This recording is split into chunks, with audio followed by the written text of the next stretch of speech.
सुख म्हणजे नक्की काय असतं या मालिकेच्या एपिसोडच्या दुसऱ्या भागात आपण पाहणार आहोत.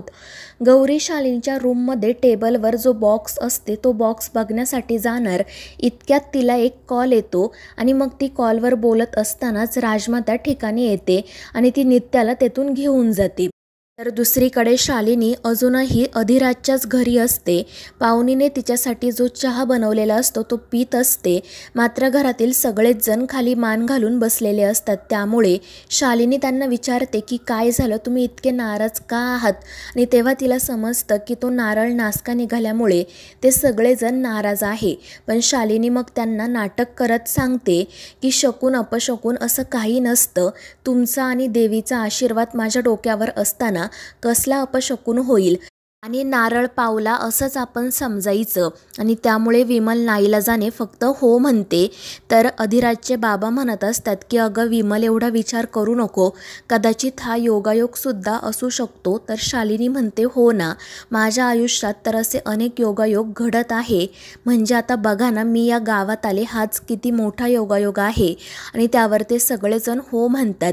तर शालिनी म्हणते की कधी कधी तर मला असं वाटतं की माझं आणि तुमच्या अधिराजचं पूर्वजन्मीचं काहीतरी नातं आहे. आणि ते ऐकून सगळेच जण आश्चर्याने तिच्याकडे बघू लागतात. तर शालिनी नाटक करत म्हणत असते की खरंच कधी कधी मला असंच वाटतं.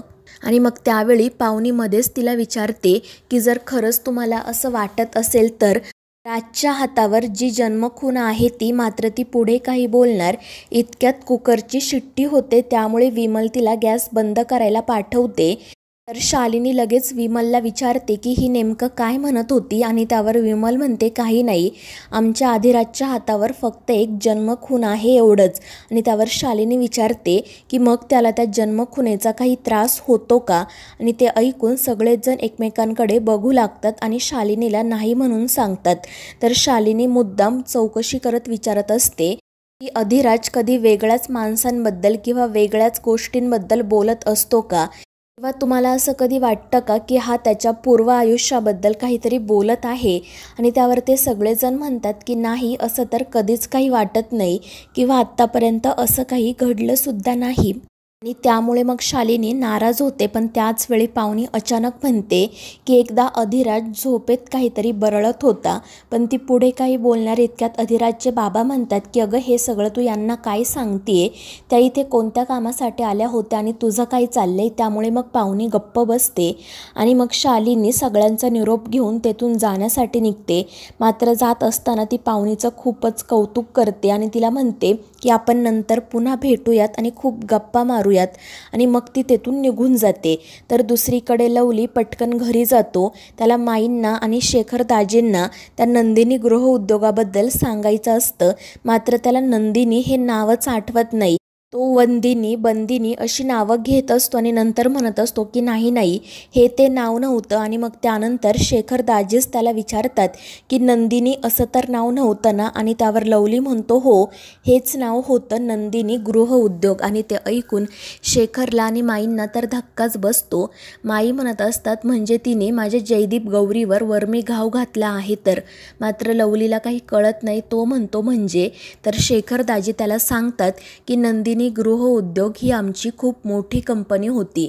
ही कंपनी माईसाहेबांनी आणि दादासाहेबांनी सुरू केलेली. पण जयदीप आणि गौरीच तिचा सगळा कारभार बघत होते.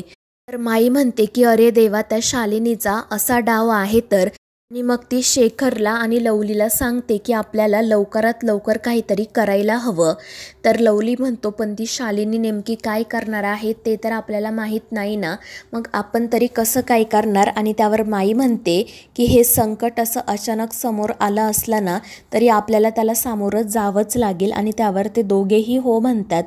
तर दुसरीकडे तो सुधाकर एक कटआउट घेऊन रेस्ट हाऊसवर येतो. नित्या आणि अधिराज तो कटआउट बघण्यासाठी जातात. ते सुधाकरला विचारत असतात की हे सगळं काय आहे. त्यावर सुधाकर सांगतो की हे मालकीनबाईंनी आणायला सांगितलं होतं, कटआउट आहे. आणि त्यावर नित्या तो बघायला जाते. मात्र सुधाकर तिला अडवत सांगतो की उद्घाटन होईपर्यंत हा कटआउट बघायचा नाही. मॅडमचा तसा आदेशच आहे, कारण त्याच या कटआउटचं आणि कार्यक्रमाचं उद्घाटन करणार आहे. त्यामुळे मग नित्या आणि अधिराज गप्प बसतात आणि मग तेथून जाण्यासाठी निघतात. मात्र त्यावेळी सुधाकरच्या हातूनच त्या कटआउटवर जी ओढणी टाकलेली असते ती खाली पडते आणि मग नित्या आणि अधिराजचं त्याकडे लक्ष जातं. तो कटआउट माईंचा असतो, मात्र नित्या आणि अधिराजला चेहरा दिसत नाही आणि मग त्यानंतर सुधाकर पटकन तो कटआउट झाकून टाकतो आणि तेथून घेऊन जातो. त्यानंतर सगळेजण कार्यक्रमाचं काम करत असतात. त्याचवेळी पाहुणे तिथे येते. ती अधिराजला म्हणत असते की कामामध्ये तू इतका बुडून गेलाय की तुला जेवणाचं सुद्धा भान राहिलं नाही, पण निदान पाणी तरी पी. आणि त्यावेळी अधिराज म्हणतो की अगदी वेळेत आली आहेस तू, मला तहानच लागली होती. आणि मग तो नित्याकडे बघत टोमणा मारत म्हणतो की या रेस्ट हाऊसवरच्या लोकांना तर पाणी विचारण्याची सुद्धा सोय नाही. आणि मग पाहुणी अधिराजला पाणी देते. तर त्यानंतर नित्यासुद्धा त्या ठिकाणी येते. ती अधिराजला म्हणते की आज दिवसभरात मी स्वतःला सुद्धा पाणी विचारलेलं नाही आहे. आणि मग ती पाहुणीला सांगते की मलाही तहान लागली आहे, पण ती रागातच म्हणते की हे पाणी मी तुझ्यासाठी आणलेलं नाही आहे. त्यामुळे नित्याला वाईट वाटतं. तर अधिराज पाहुणीला सांगतो की पाण्याला कधी नाही म्हणू नये आणि मग तो स्वतः नित्याला पाणी प्यायला देतो. नित्या पाणी पित असतानाच शालिनी त्या ठिकाणी येते आणि त्यावेळी तिला नित्याच्या हातावरील ती जन्मखून दिसते आणि ती खून बघून शालिनीच्या पायाखालची तर जमीनच सरकते. तिला आठवतं की जेव्हा तिने जयदीप आणि गौरीला मारलं होतं तेव्हा तिने शेवटचा घाव त्या दोघांच्या हातावरच केला होता. आणि मग त्यानंतर नित्याची ती जन्मखून जवळून बघण्यासाठी ती तिच्या जवळ जाते आणि तिला रुमाल देत म्हणते की हे घे, तुझा हात पुस. मात्र त्यानंतर ती स्वतःच नित्याचा हात पुसून देते. आणि मग त्यावेळी ती जन्मखून जवळून बघते आणि नित्याला विचारते की ही खून कसली आहे, जन्मखून आहे का? त्यावर नित्या फक्त हो म्हणते. तर शालिनी तिला विचारते की तुला या जन्मखुनेचा काही त्रास तर होत नाही ना? आणि शालिनीचा तो प्रश्न ऐकून नित्या आश्चर्याने तिच्याकडे बघू लागते. तर इकडे अधिराजला त्या जन्मखुनेचा खूप त्रास व्हायला सुरुवात होते आणि त्यामुळे तो पटकन त्या पाण्याच्या हंड्यामध्ये त्याचा हात घालतो. तर इकडे नित्या शालिनीला सांगते की मला कशाचाही त्रास होत नाही. आणि त्यामुळे शालिनी म्हणते ठीक आहे. मग ती नित्याला आणि अधिराजला सांगते की हे कपडे मी तुम्हा दोघांसाठी आणले आहेत, आज संध्याकाळी कार्यक्रमाला तुम्ही हेच घालून या. आणि त्यावर ते दोघेही हो म्हणतात. त्यानंतर मग शालिनी नित्याच्या कपड्यांची पिशवी तिच्याकडे देते आणि त्यावेळी तिचं लक्ष अधिराजकडे जातं. ती विचारते की तू असा पाण्यात का हात घातला आहे? आणि तितक्यात नित्याच म्हणते की काही नाही, त्याच्या हाताला मगाशी खुर्ची लागली म्हणून. आणि त्यामुळे शालिनी म्हणते ठीक आहे, तुम्ही दोघेजण काळजी घ्या. आणि मग ती तेथून निघून जाते. मात्र ती गेल्यानंतर नित्याला सुद्धा त्रास होऊ लागतो. अधिराज तिला म्हणतो की हे घ्या नित्या मॅडम, तुम्ही सुद्धा थोडा वेळ पाण्यामध्ये हात बुडवा, म्हणजे बरं वाटेल. आणि त्यावेळी मग नित्या पाण्यात हात बुडवत अधिराजला म्हणते की खरं तर मला तुझ्या मालकीनबाईंची एकही गोष्ट आवडत नाही, मात्र हे खरंच खूप छान आहे. त्यावर अधिराज विचारतो काय? तर नित्याला अजून सांगते की आपण दोघांनी एकत्र राहावं म्हणून त्या खरंच खूप प्रयत्न करतात. आणि ते ऐकून पाहुणी रागातच नित्याकडे बघते आणि तेथून निघून जाते. दुसरीकडे शालिनी तो माईंचा कटआउट बघत असते. तर सुधाकर तिला विचारत असतो की मॅडम या कटआउटने नेमकं काय होईल? आणि मला असं वाटतं की भूतकाळात जाण्यापेक्षा आपण इकडेच काही करता येते का ते बघू. पण शालिनी म्हणते की नाही, जर भूतकाळ उकरून काढायचा असेल तर भूतकाळात जावंच लागेल. आणि आज मला कळेलच की ती नित्या आणि तो अधिराज खरंच गौरी आणि जयदीप आहेत की हा फक्त एक योगायोग आहे. तर दुसरीकडे शालिनीने जे कपडे दिलेले असतात ते बघून अधिराजला तर आश्चर्यच वाटतं. तो स्वतःशीच म्हणत असतो की मालकीनबाईंनी असे कपडे का दिले असतील. आणि मग त्यानंतर तो चेंज करण्यासाठी जातो. तर दुसरीकडे नित्यासुद्धा ती साडी बघून मनाशी म्हणत असते की शालिनी शिर्के पाटीलने मला ही साडी का दिली असेल, यामागे तिचा नेमका काय डाव असेल. मात्र काही असलं ना तरी आता मी त्याला सामोरी जायला तयार आहे. तर दुसरीकडे अधिराज छान तयार झालेला असतो.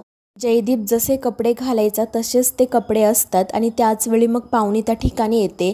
ती अधिराजचं कौतुक करते आणि मग ती मामाकडे जाण्यासाठी निघते. तर दुसरीकडे नित्याने सुद्धा छान गौरीसारखीच साडी नेसलेली असते. आणि तितक्यात राजमा त्या ठिकाणी येते आणि नित्याचं ते रूप बघून तर तिच्या हातातील पाण्याचा ग्लासच खाली पडतो. त्यामुळे नित्या तिला काय झालं आहे ते विचारते, तर राजमा रडू लागते. त्यामुळे नित्या विचारते, बाळा काय झाले तुला? आणि त्यावर राजमा सांगते की तू खूप छान दिसते. आणि ते ऐकून नित्याला हसू येतं. ती म्हणते की मी छान दिसते म्हणून तू रडतेस का? आणि त्यावर राजमा हो म्हणते. तर नित्या तिला सांगते की आता अजिबात रडायचं नाही, जर का आता तू रडली तर मी कधीच साडी नेसणार नाही. त्यामुळे राजमा पटकन तिचे डोळे पुसते आणि नित्याला मिठी मारते. तर दुसरीकडे जेव्हा लवली आणि शेखर घरी येतात तेव्हा त्यांना समजतं की माई घरात नाही आहे. आणि मग त्यांच्या असं लक्षात येतं की माई नक्कीच रेस्ट हाऊसवर गेल्या असतील. त्यामुळे ते दोघेजण पळतच तिकडे जाण्यासाठी निघतात. तर इकडे अधिराज रेस्ट हाऊसवर आलेला असतो आणि त्याचवेळी मग नित्यासुद्धा त्या ठिकाणी येत त्याला आवाज देत विचारते की धनी कशी दिसते मी? आणि त्यामुळे अधिराज नित्याकडे बघतो आणि नित्याचं ते साडीतील रूप बघून तो तिच्यातच हरवून जातो. तर नित्या हसतच म्हणत असते की धनी तुम्ही एवढं निरखून बघताय म्हणजे मी छानच दिसत असेल ना? पण त्यावर अधिराज काही बोलूच शकत नाही. तर मित्रांनो, या मालिकेच्या पुढील भागांमध्ये आपण पाहणार आहोत शालिनी तिच्या नवीन व्यवसायाची घोषणा करते आणि मग त्यानंतर ती माईंच्या कटआउटवरील कापड बाजूला करते आणि तो माईंचा कटआउट बघून जयदीप आणि गौरी म्हणजेच नित्या आणि अधिराजला मोठा धक्का बसतो. आणि मग त्यानंतर शालिनी जेव्हा त्या कटआउटला हार घालण्यासाठी वळणार तितक्यात तिला समोर माई उभ्या दिसतात. त्या शालिनीला म्हणत असतात की आता तुला कोणीही वाचवू शकणार नाही. त्यामुळे शालिनी खूप घाबरते. तर मित्रांनो, या मालिकेच्या पुढील भागांच्या अपडेट्ससाठी आपल्या चॅनेलला सबस्क्राईब करा.